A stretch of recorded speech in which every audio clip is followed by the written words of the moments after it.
Robin Sharma द्वारा लिखित कौन रोएगा आपकी मृत्यु पर। अध्याय 13 बच्चों को आदर्श बनाइए। कुछ समय पहले मैं अपने 4 वर्ष के पुत्र कोल्बी को दोपहर के भोजन के लिए इटालियन रेस्टोरेंट में ले गया। वह शरद ऋतु का एक सुंदर दिन था और हमेशा की तरह मेरा पुत्र ऊर्जा और प्रसन्नता से भरा हुआ था। हम दोनों ने मुख्य भोजन के रूप में पास्ता मंगवाया और उसके बाद वेटर द्वारा लाई हुई ताजी डबल रोटी के मजे लेने शुरू कर दिए। मुझे जरा सा भी एहसास नहीं था कि कोल्बी अपने पिता को जीवन कला का एक और पाठ सिखाने जा रहा है। डबल रोटी को पूरा खाने के बजाय, जैसे ही सब बड़े करते हैं, कोल्बी ने एक दूसरे और बेहतर सृजनात्मक तरीके का प्रयोग किया। उसने रोटी का गर्म और मुलायम भाग निकालकर पहले खाया और कड़ा भाग पड़ा रहने दिया। दूसरे शब्दों में यह बुद्धिमताई थी कि वह डबल रोटी के सबसे बढ़िया हिस्से पर ध्यान केंद्रित करके बाकी को छोड़ सके। किसी ने मुझसे एक सेमिनार में कहा था, बच्चे बड़ों से ज्यादा बेहतर तरीके से हमें वह शिक्षा देते हैं जो हमें सीखने की आवश्यकता है।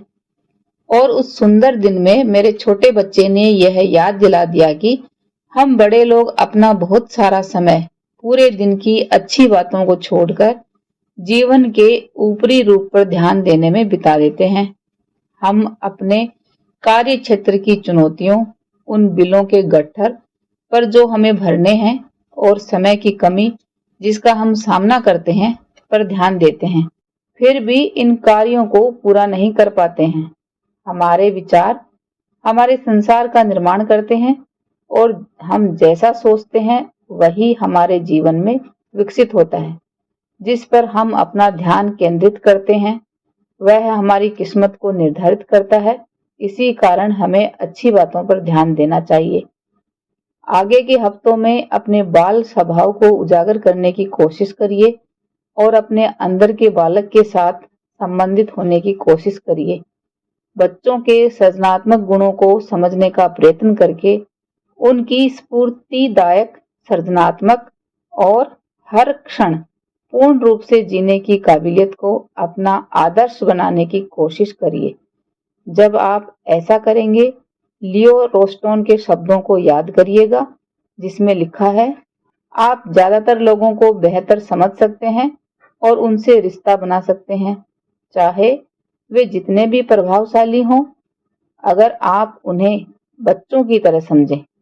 क्योंकि हम में से ज्यादातर लोग वास्तविक रूप से वयस्क नहीं होते हैं, सिर्फ कद में लंबे हो जाते हैं।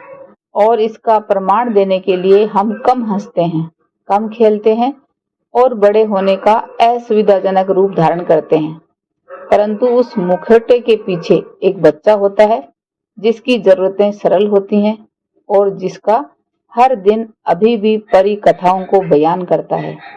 अध्याय 13 की समाप्ति।